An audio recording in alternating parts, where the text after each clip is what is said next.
Hi everyone, welcome to our channel. So health బాగుండాలంటే proper diet follow అవ్వాలి. Proper diet follow అవడం కోసం కొన్ని టిప్స్ తెలుసుకోవడానికి సో ఈ రోజు నేను డైటిషియన్ తో ఉన్నాను ప్రభా గారితో. సో తనకి ఒక్కసారి క్వశ్చన్స్ అన్ని అడిగి మన సైడ్ నుంచి ఇన్ఫర్మేషన్ అనేది గెయిన్ చేద్దాం. సో చూద్దాం చేద్దాం. హాయ్ అండి ప్రభా గారు. హాయ్ అండి, బాగున్నాను. మీరు ఎలా ఉన్నారు? నేను కూడా బాగున్నానండి. సో ఇప్పుడు చాలా మంది డైటిషియన్ మీద ప్రాపర్ గా కేర్ తీసుకుంటున్నారు. అంటే స్పెషల్ గా డైటిషియన్ పెట్టుకోవడం, న్యూట్రిషన్ పెట్టుకోవడం ఇలాంటివన్నీ చేస్తూ ఉంటారు కదా, ఈవెన్ సెలబ్రిటీస్ అయినా ఎవరైనా.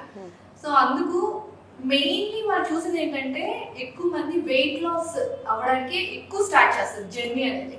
సో వెయిట్ లాస్ అనేది అవసరమే అంటారా? చాలా వరకు వెయిట్ లాస్ ఎవరికి అవసరం అంటే బిఎంఐ అనేది ఒకటి ఉంటుందండి, బాడీ మాస్ ఇండెక్స్. అంటే దాంట్లో మనం ఫస్ట్ వెయిట్ కన్సిడర్ చేస్తాం, హైట్ కన్సిడర్ చేస్తాం.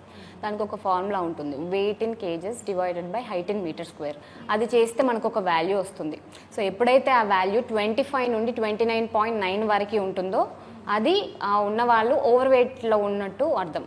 ఓకే, సో 30+ ఉంది అనుకుంటే కనుక ఒబేస్. సో ఈ ఓవర్ వెయిట్ అండ్ ఒబేస్ కేటగిరీలోకి ఎవరైతే వస్తారో వాళ్ళకి వెయిట్ లాస్ అవసరం. ఓకే, సో చాలామంది మరి ఇదొకటి మనం బిఎంఐ ఒకటి కన్సిడర్ చేసి వెయిట్ చెప్పొచ్చు అంటే అలా కూడా కాదండి. సో అదొకటి కన్సిడర్ చేస్తాం. బట్ సెకండ్ థింగ్ ఏంటి అంటే బీసీఏ అని కూడా ఒకటి ఉంటుంది, బాడీ కంపోజిషన్ అనాలిసిస్. అందులో మనకి ఏముంటుందంటే, సో ఫర్ ఎగ్జాంపుల్ మనం వెయిట్ ఒక 100 kgs ఉన్నాం అనుకోండి. జనరల్ ఒక ఎగ్జాంపుల్ చెప్తాను. మనం సూపర్ మార్కెట్కి వెళ్తాం, మనకు ఒక బిల్ ఇస్తారు, మనం ఏమేమి ఐటమ్స్ తీసుకున్నాం ఎంటైర్ ఒక బిల్ అనేది ఉంటుంది. ఆ బిల్లు వచ్చాక అసలు ఏది ఎంత పడిందని ఒక క్యాల్కులేషన్ ఉంటుంది, మనం చూసుకుంటాం. సో సేమ్ అలానే మనం వెయిట్ ఫర్ ఎగ్జాంపుల్ ఒక 100 kgs ఉన్నాము అంటే అందులో ఏమేమి ఇంక్లూడ్ అయి ఉంటాయి అనేది ఇంపార్టెంట్. సో అందులో మెయిన్గా బాడీ వెయిట్లో మెయిన్గా అది మనకు బీసీఏలో జనరల్గా బాడీ ఫ్యాట్ ఇంక్లూడ్ అయి ఉంటుంది, విజరల్ ఫ్యాట్ ఇంక్లూడ్ అయి ఉంటుంది, బోన్ వెయిట్ ఇంక్లూడ్ అయి ఉంటుంది, వాటర్ ఇంక్లూడ్ అయి ఉంటుంది, మజిల్ ఇంక్లూడ్ అయి ఉంటుంది. ఓకే, సో ఇవన్నీ మనం కన్సిడర్ చేసి మనం తర్వాత డైట్ ప్లాన్ అనేది సజెస్ట్ చేస్తే చాలా బెటర్. అన్ని టైప్స్ ఆఫ్ ఫ్యాట్స్ కాదండి. So there are just 2 types of fats. First thing is body fat, second is visceral fat. Okay, so body fat ఏంటి అంటే మనకు కనిపించేది, జనరల్గా మన స్కిన్ కింద ఉండే ఫ్యాట్ బాడీ ఫ్యాట్ అని చెప్పి అంటూ ఉంటాం. బట్ దానివల్ల మనకు ప్రాబ్లమ్స్ ఏమి ఉండవండి. మనకు వచ్చే ప్రాబ్లమ్స్ చాలా ఆఫ్టర్ ఏజెస్ ఈ విజరల్ ఫ్యాట్తోనే చాలా ఉంటాయి. లైక్ డయాబెటీస్ కానీ కొలెస్ట్రాల్ కానీ, ఓకే, సో పీసీఓఎస్ కానీ కొంచెం కొంచెం విజరల్ ఫ్యాట్ వల్ల మనకి ఎక్కువగా వచ్చే ఛాన్సెస్, హైపర్ టెన్షన్ కూడా. సో ఇలాంటివి వస్తూ ఉంటాయి. అంటే ఆ విజరల్ ఫ్యాట్ అంటే మోస్ట్లీ ఏంటంటే పొట్ట చుట్టూ మన జనరల్గా స్టమక్లో ఇంటర్నల్ ఆర్గన్స్ ఉంటాయి కదండి, వాటిని చుట్టూ ఉండే fat is called visceral fat. Just internal organ చుట్టూ ఉండిపోతూ ఉంటుంది. జస్ట్ మన స్కిన్ కింద ఉండేది మనకు కనిపించేది మాత్రం సబ్క్యూటేనియస్ ఫ్యాట్ అంటాం, that is body fat. But అది ఎంత ఎక్కువగా ఉన్నా కానీ విజరల్ ఫ్యాట్తో పోలిస్తే రిస్క్ ఫ్యాక్టర్స్ తక్కువగానే ఉంటాయి. బట్ విజరల్ ఫ్యాట్ ఏదైతే ఉందో దానివల్లనే నేను చెప్పినట్టుగా డయాబెటీస్, హైపర్ టెన్షన్, కొలెస్ట్రాల్ ఇలాంటివి ఫ్యూచర్లో వచ్చే ఛాన్సెస్ ఎక్కువగా ఉంటాయి. సో మనం కాన్సన్ట్రేట్ చేసేది కూడా చాలామంది వెయిట్ లాస్ అని చెప్పి వస్తూ ఉంటారు. ఈవెన్ వాళ్ళ మజిల్ బాగానే ఉంటుంది, ఫ్యాట్ తక్కువ ఉంటుంది. సో అప్పుడు ఈవెన్ వాళ్ళు చాలా హెల్దీగా ఫిట్గా ఉంటారు, వాళ్ళకి అక్కర్లేదు వెయిట్ లాస్ అనేది, అవసరం లేదు. బట్ ఎప్పుడైతే వాళ్ళ బాడీలో బీసీఏ చేసినప్పుడు వాళ్ళ విజరల్ ఫ్యాట్, బాడీ ఫ్యాట్ ఎక్కువగా ఉంటుందో ఈ కాంప్లికేషన్స్ రిస్క్స్ ఎక్కువ ఉంటాయి. కాబట్టి ఇది తగ్గించుకోవడానికి ట్రై చేయాలి. అంటే మన బాడీలో మజిల్ ఇంప్రూవ్ అవ్వాలి, ఎక్కువగా ఉండాలి, ఫ్యాట్ తగ్గాలి.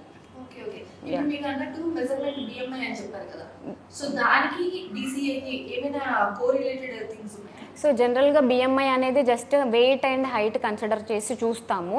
బట్ ఈవెన్ బిఎంఐ అనేది ఎక్కువగా ఉన్నా కానీ కొందరికి ఫర్ ఎగ్జాంపుల్ అథ్లెట్స్ ఉంటారు, బాడీ బిల్డర్స్ ఉంటారు. ఓకే, వాళ్ళకి మజిల్ ఎక్కువగా ఉంటుంది, వెయిట్ ఎక్కువగానే ఉంటారు.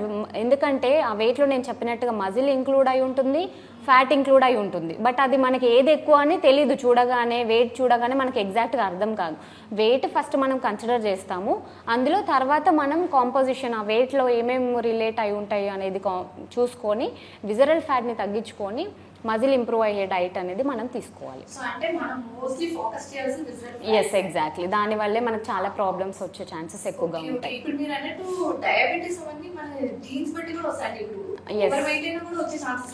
ఎగ్జాక్ట్లీ. సో చాలా కాజెస్ ఉన్నాయి, అంటే చాలా రీజన్స్ ఉన్నాయి. ఫస్ట్ థింగ్ ఏంటి అంటే ఓవర్ వెయిట్ దేనివల్ల అయి ఉండొచ్చు అంటే first lack of physical activity. Okay, తర్వాత మీరు అన్నట్టుగా హెరిడిటీ జెనెటిక్స్ చాలా వరకు, ఫర్ ఎగ్జాంపుల్ ఒక ఫ్యామిలీలో చూసుకున్నట్టే మదర్ ఫాదర్ వాళ్ళు చాలా ఒబేస్ కేటగిరీలో ఉన్నారు. Even there are high chances వాళ్ళ చైల్డ్ కూడా ఒబేస్ ఆర్ ఓవర్ వెయిట్లో ఉండే ఛాన్సెస్ ఎక్కువగా ఉంటాయి. ఓకే, మరి వాళ్ళు కూడా తగ్గగలరా, చాలామంది తగ్గలేరేమో అని చెప్పి అంటూ ఉంటారు. అలా ఏం లేదు, మనం proper diet, physical activity, okay, ఇవన్నీ చేసుకుంటే కనుక డెఫినెట్గా మనం తగ్గగలం. ఇదే కాకుండా ఇప్పుడు చాలామందికి చూసుకున్నట్టయితే మెన్లో విమెన్లో హార్మోనల్ ఇంబ్యాలెన్సెస్ జరుగుతూ ఉంటాయి. ఓకే, పీసీఓఎస్ కానీ థైరాయిడ్ ఇట్లాంటి వాటి వల్ల కూడా మనం ఓవర్ వెయిట్ ఉండే ఛాన్సెస్ ఎక్కువగా ఉంటాయి. సో ఇవి చిన్న చిన్న కాజెస్ అన్నట్టుగా. సో ఇవన్నీ మనం మాడిఫై చేసుకొని మనం డైట్ అలా పెట్టుకుంటే కనుక we can address the problem. So అంటే ఇప్పుడు ఓవర్ వెయిట్ వల్ల అయినా రావచ్చు, లేకపోతే మీరు అన్నట్టు ఆ మెజర్స్ ఏమైనా ప్రిఫర్ అనిపించినా రావచ్చు, లేకపోతే జెయిన్స్ వల్ల అయినా రావచ్చు, ఎలా అయినా. బట్ మనం ఏంటంటే proper step to step. Exactly, yeah, ఒకటేసారి వెయిట్ లాస్ అనేది హెల్దీగా ఉండదు కాబట్టి సో మనం step by step, for example ఒక 3 to 4 months మనం డైట్ పెట్టుకున్నాము అంటే కనుక మంత్ ఆన్ మంత్ ఒక 2 to 3 kgs పెట్టుకుంటే సరిపోతుంది. సో చాలా మంది ఒకటే మంత్లో ఒక 15 kgs కానీ 20 kgs కానీ తగ్గాలి అని చెప్పి ఒక టార్గెట్ పెట్టుకుంటారు. అలా కాకుండా మంత్ ఆన్ మంత్ ఒక 2 to 3 kgs పెట్టుకుంటే అది హెల్దీ వెయిట్ లాస్ అలా అవుతే చాలా బాగుంటుంది.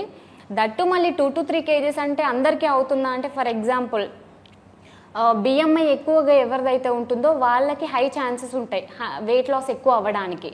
అదే బిఎంఐ ఎవరిదైతే తక్కువగా ఉంటుందో వాళ్ళకి చెప్పలేం మనం 1 or 2 kgs అటు ప్లస్ ఆర్ మైనస్ అవుతూ ఉండొచ్చు. కానీ ఒక్కరు బిఎంఐ వాళ్ళు ఎంత లాస్ అయ్యారో నేను కూడా అంత అవ్వాలి అంటే అవ్వదు. ఎందుకంటే body to body variation difference ఉంటుంది, మెటబాలిజం బట్టి డిఫరెన్స్ ఉంటుంది. సో అవన్నీ కన్సిడర్ చేసి మనం వెయిట్ లాస్ అనేది ప్లాన్ చేసుకోవాలి.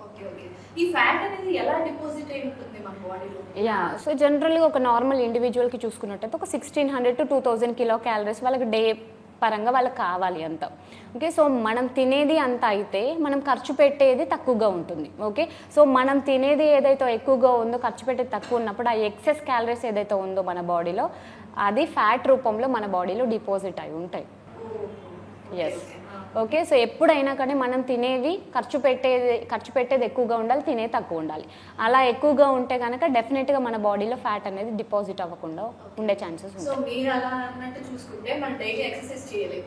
యా, ఎగ్జాక్ట్గా డెఫినెట్గా చేస్తూ ఉండాలి. ఒక డైట్ ఒకటే హెల్ప్ అవుతుందా అంటే నో, డైట్తో పాటు ఫిజికల్ యాక్టివిటీ చాలా ఇంపార్టెంట్. సో ఇవి రెండు కలిసినప్పుడే సో అప్పుడు మనం వెయిట్ లాస్ అనేది చూడొచ్చు. అయితే ఇప్పుడు మనం క్యాలరీస్ ని బర్న్ చేసుకోవడానికి చెప్పేసి చాలా మంది ఓవర్ తీసుకోవడం, లైక్ ఏంటంటే జిమ్ ఫ్రీక్స్ ఉంటారు వాళ్ళు, అది అంత కరెక్ట్ అంటారా? మరి అంత బర్న్ చేయడం కరెక్ట్ అంటారా క్యాలరీస్? యా, ఒకేసారి అంత కాకుండా సో నేను ఇందాక చెప్పినట్టుగా డైట్లో కన్సిస్టెన్సీ ఉండాలి, same as well as physical యాక్టివిటీలో కూడా ఉండాలి. డైలీ ఒక ½ an hour నార్మల్ కొంచెం బ్రిస్క్ వాక్ చేసుకుంటే కనుక సరిపోతుంది. చాలామంది జిమ్కి వెళ్ళడం, weight liftings, heavy weight liftings అలా ఏం అక్కర్లేదు. నార్మల్ వాక్ ఒక ½ an hour to 45 minutes daily బేసిస్లో చేసుకుంటే బెటర్. బట్ అది ఎలా ఉండాలి అంటే ఇవాళ చేసి నేను మళ్ళీ ఒక 4-5 days తర్వాత చేస్తాను అని కాకుండా ఎవ్రీడే మనం రోజు తింటున్నాం, ఇవాళ తిని మళ్ళీ రేపు ఎల్లుండి తినకుండా ఉండట్లేదు కాబట్టి సో మనం తినేది ఖర్చు పెట్టాలి అంతే.